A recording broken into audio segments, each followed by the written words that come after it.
दोस्तों, क्या आप जानते हैं इतिहास में एक बार स्पैरो चिड़िया की वजह से चाइना में 4.5 करोड़ लोगों की मौत हो गई थी। ऐसा नहीं है कि इस चिड़िया की वजह से लोगों की मौत हो गई थी, पर इसके पीछे था हमारे पड़ोसी चाइना का लिया गया एक ऐसा वाहियात फैसला जिसकी वजह से उनकी जनता को ये सब भुगतना पड़ा।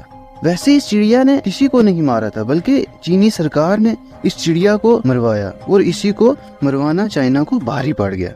दरअसल कोरोना के संस्थापक की ये गलती उनकी एक कैंपेन का हिस्सा थी। साल 1958 की बात है, जब चाइना के राष्ट्रपति माओ जेडोंग ने अपने मुल्क की इकोनॉमी को मजबूत करने का फैसला किया और उन्होंने टारगेट सेट किया कि वो आने वाले 10 से 15 सालों में यूके और यूएसए को इकोनॉमी में पिछाड़ देंगे और वो दुनिया की सबसे बड़ी इकोनॉमी बनेंगे। अब ये सब कहना तो आसान था, पर इसके पीछे चाहिए थी एक बहुत बड़ी प्लानिंग, और चाइना ने इसके लिए प्लान भी तैयार कर लिया था कि कैसे देश की इकोनॉमी को सुधारना है, हेल्थ और हाइजीन को कैसे इम्प्रूव करना है, एजुकेशन को कैसे बेटर करना है, और सबसे बड़ी बात इस बढ़ती पॉपुलेशन का कैसे एक पॉजिटिव वे में फायदा लिया जाए। चाइना ने इस फेज का नाम रखा द ग्रेट लीप फॉरवर्ड। अब जब इतनी बड़ी पॉपुलेशन है तो उसके लिए अनाज भी बहुत बड़ी अमाउंट में चाहिए, और पॉपुलेशन चाइना की उस वक्त तो लगातार बढ़ रही थी। इसलिए चाइना की सरकार ने एक ऐसा कदम ले लिया जो उनको बिल्कुल ही उल्टा पड़ गया। इसी कैंपेन का जो सबसे अजीब स्टेप था उसका नाम था द 4 पेस्ट कैंपेन। अब ये 4 पेस्ट थे कौन? रैट्स, चूहे, मच्छर, मक्खियाँ और स्पैरो चिड़िया।